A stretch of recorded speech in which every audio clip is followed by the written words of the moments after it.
My name is Devynn Moran, and this is my introductory speech.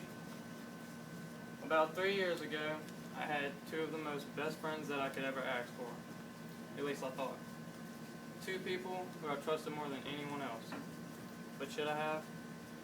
Friends who needed help, but definitely did not want it. And I'll never forget their names, Seth and Brandon. Now, even though these two didn't want help, there was another friend along the way who was literally dying for it. March 28th, 2012 was not only my first day to work at Kevin's restaurant, but it was also the day I met someone who would truly change my perspective of life and how we live it. After working about the first hour or so of my shift, I ran into this guy. He was a little shorter than me, but I could tell he was older. He turned around, and before I even got the chance to talk, he said what almost everyone tells me. "Hey, you're Dylan's little brother, right?" Now, as much as I just wanted to walk away, I stayed and told him yes. And he told me his name was Jordan. I'm telling you right now, if you met this guy for the first time ever, you would swear that he's gay, because that is exactly what I thought. The way he talked was so spastic that by the time he was finished, your mind would be completely blown away.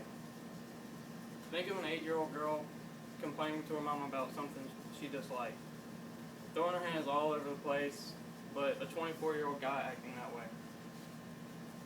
We both had work the next day, and me being Mr. Curious, asked him straight up if he was gay. And he replied with something that I'll never forget. He said, "Of course I'm gay. Who isn't?" Now, at first I was confused, but then I realized he was leaning more towards happy. But he told me that it would be a while until he got that way. Throughout his high school years, Jordan was a good kid. But as soon as he turned 18, his life went straight down the drain.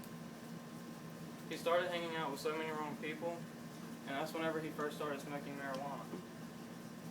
Now let me remind you, this is a gateway drug.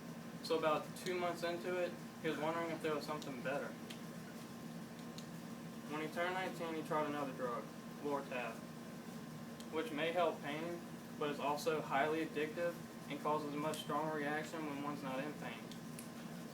As he got older, the drug use got worse.